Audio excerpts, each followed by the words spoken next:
Hey everyone, welcome back. So glad you're joining us for another explainer. Today, we are settling a truly massive debate in the online privacy community. If you care at all about locking down your digital footprint, you have absolutely heard of our two subjects today, Privacy Badger and uBlock Origin. We're going to break down the source material to show you exactly how they work, where they shine, and honestly, most importantly, what hidden threats they are completely missing. So let's jump right in. Right off the bat, I want you to ask yourself, are your privacy extensions actually protecting you? It sounds like a simple question, right? For most of us, we install a blocker, we see that little icon pop up in the corner of our browser, and boom, we instantly feel this invisible shield go up. We just assume we're perfectly safe. But as we're going to see today, depending on how you browse, that shield might actually have some pretty massive holes in it. Section 1, the heavyweights, Privacy Badger versus uBlock Origin.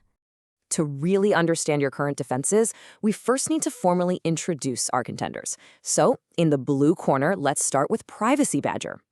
It's developed by the nonprofit Electronic Frontier Foundation, and it operates on this concept called heuristic learning. Now, what does that actually mean? Well, instead of relying on a giant pre-written list of bad guys, Privacy Badger acts more like an undercover detective. When you first install it, it actually doesn't block much at all, but as you browse, it quietly watches the behavior of third-party domains.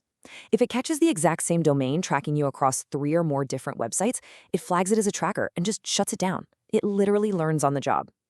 And the real stroke of genius here is how Privacy Badger applies what it learns. It uses this awesome 3-level color-coded system. Green simply means you're good, no tracking detected. Red means the domain is absolutely tracking you, so it gets blocked entirely.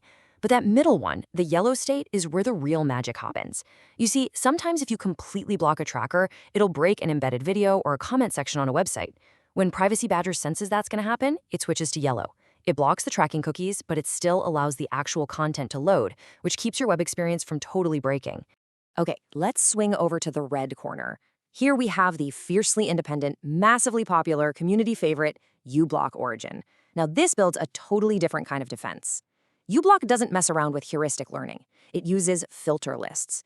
Think of uBlock as this incredibly strict bouncer at a nightclub, holding a massive pre-built VIP list of troublemakers. This list contains tens of thousands of known ad servers, trackers, and malicious URLs. The very second you install it, if a domain on that list tries to load, the bouncer stops it. Instantly. There is zero learning required. Because it relies on these extensive lists, uBlock Origin has immense raw power. I mean, it goes way beyond just blocking basic network requests. It offers cosmetic filtering, which is great because it actually cleans up those ugly empty boxes left behind where the ads used to be. It can also inject scriptlets to diffuse those completely obnoxious "please turn off your ad blocker" pop-ups we all hate.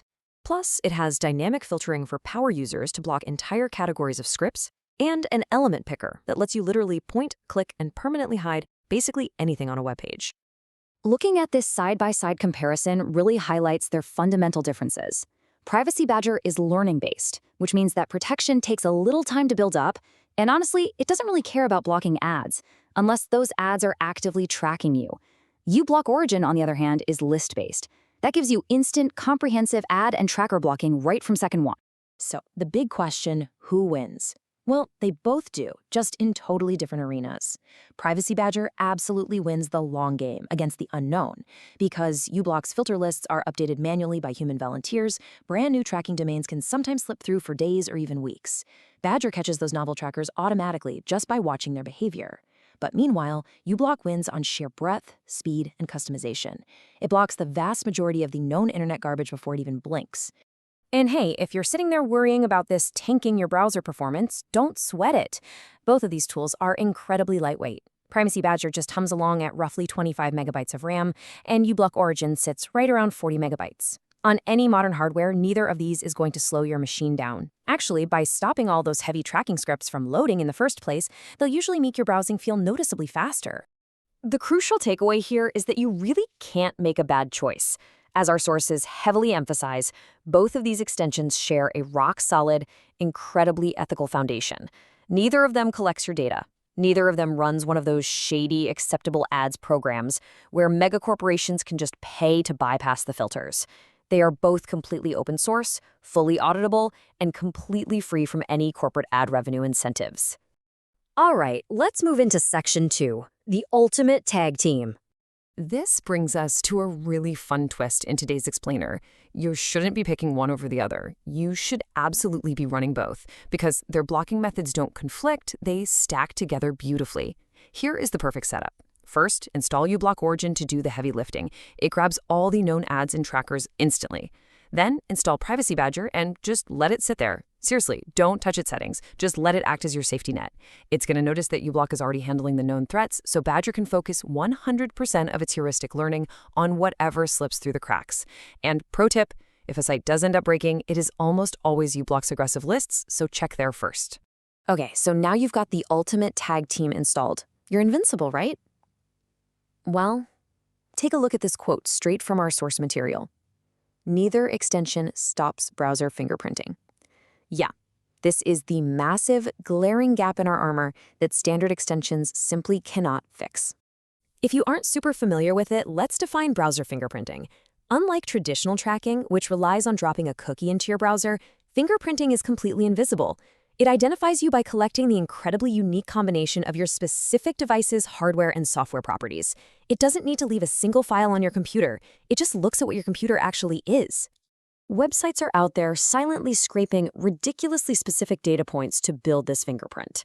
We're talking about your exact screen resolution, your specific graphics card renderer, the exact combination of fonts you happen to have installed, your time zone, and even how your browser uniquely draws visual canvas elements and processes audio.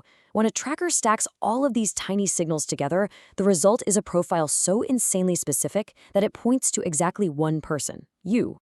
And honestly, here is the absolute wildest part, the ultimate irony of it all. Using privacy extensions actually makes your fingerprint more unique. Think about it. Websites can easily detect that certain scripts are failing to load or that ad containers are magically hidden. By running a specific, unique combination of uBlock Origin and Privacy Badger, you are literally handing websites yet another highly specific data point to help narrow down exactly who you are. Wild, right? Which brings us to Section 3, the other gap, session isolation. Look, content blockers are incredible tools, but they are really only protecting a single browsing session. Let's say you manage multiple accounts for a client, or you're just trying to keep two different digital identities completely separate. If you log into multiple accounts using the same standard browser, those sessions are sharing the same backend storage, the exact same cookies, and the exact same browser fingerprint. Regardless of how many ad blockers you've installed, the platform immediately knows that account A and account B are being run by the exact same person. If you want to achieve actual, real anonymity, especially if you're running multiple accounts, you have to use a multi-layered approach. Ad and tracker blocking, that's just layer 1. You also need IP masking through things like VPNs or proxies. But crucially, you absolutely need fingerprint isolation and session separation. And standard browsers just can't do this. To pull this off, you need a very specific category of tool known as an antidetect browser. The source material specifically highlights an antidetect browser called send.win, which structurally solves these exact gaps. Let's look at the actual mechanics here. Instead of putting everything in one shared browser environment, tools like this create completely isolated profiles. Each profile gets its very own unique browser fingerprint, fully separated cookies, and its own proxy connection. It even spoofs things like Canvas and WebGL directly at the engine level. So to a website, opening two different profiles in an anti-detect browser literally looks like two totally different computers sitting in two totally different cities. So, to bring it all together and summarize the final verdict from our explainer today, content blockers, like our awesome tag team of uBlock Origin and Privacy Badger, are fantastic, essential tools for cleaning up a single browsing session. They wipe out ads, they stop tracking scripts, and they protect your immediate environment. But if you need cross-session fingerprint isolation and the ability to safely manage multiple digital identities, anti-detect browsers are the essential tool for that job. Which leaves us with one final, pretty provocative thought to ponder as we wrap up today. What is your browser leaking right now? You could have the absolute best ad blockers in the world installed, but your hardware, your fonts, and your specific setup are constantly whispering your identity to the web. Understanding the fundamental difference between blocking a simple tracker and masking your entire fingerprint is really the key to taking back control of your digital identity. Thank you so much for joining me today, and keep exploring.